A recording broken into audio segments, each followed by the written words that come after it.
And the word of the Lord came to me, saying, Son of man, say to her, You are a land that is not cleansed or rained on in the day of indignation.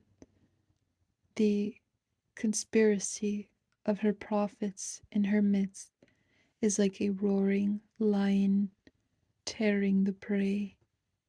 They have devoured people. They have taken treasure and precious things. They have made many widows in her midst. Her priests have violated my law and profaned my holy things. They have not distinguished between the holy and unholy, nor have they made known the difference between the unclean and the clean, and they have hidden their eyes from my Sabbaths, so that I profaned among them